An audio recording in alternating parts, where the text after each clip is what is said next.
Okay, alright team, today we're diving into quartiles, decals, and percentiles. So, of ungroup data, these measures help us understand where a value stands in relation to the rest of the data set. Let's start with quartiles.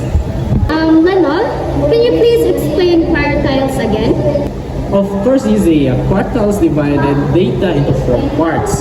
For the first quartile, we use the formula, where K is quartile position. For instance, finding first quartile, we substitute K equals 1 into formula.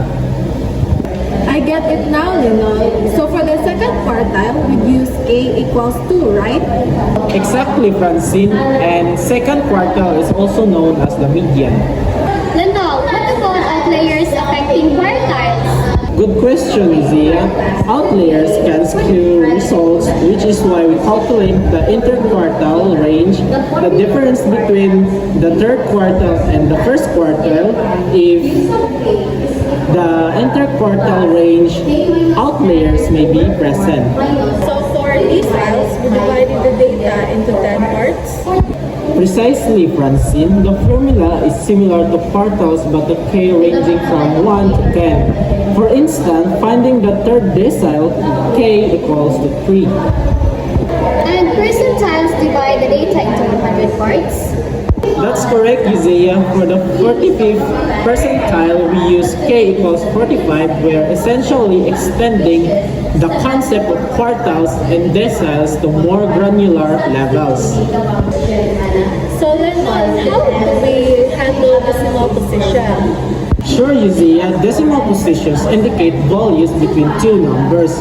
We adjust accordingly, considering the fraction as a proportion of the difference between the two adjacent numbers. Thank you, Lenol. This clarifies a lot.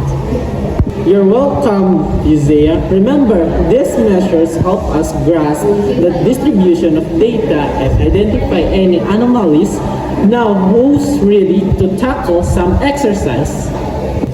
Count me in. I'm ready to.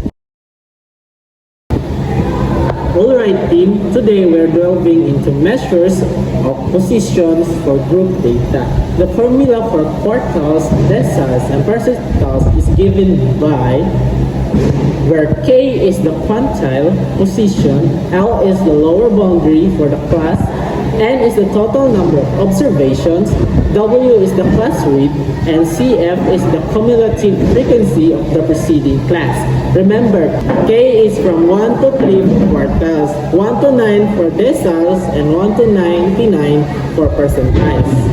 Lenol, can you explain why we use this for quartiles, this for deciles, and this for percentiles? Certainly, Zia, these values of I help us distribute the data into the desired parts.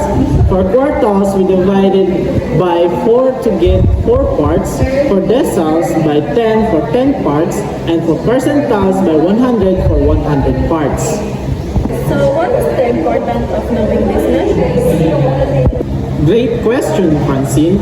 These measures help us understand the distribution of data and identify specific position within the data set. They're crucial for analyzing and interpreting data in various fields.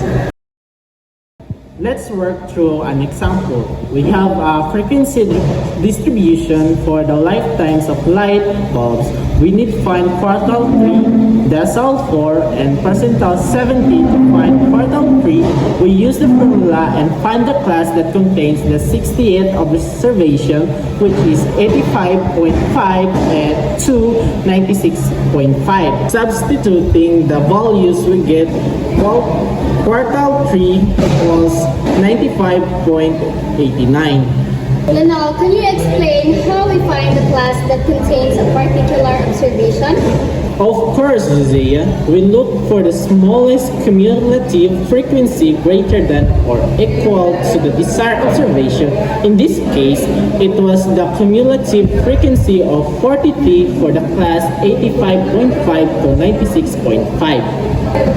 Moving on to the decile 4, we use the formula and find the class that contains the 30-second observation, which is 74.5 to 85.5. Substituting the values, we get the fourth decimals equals to 80.66.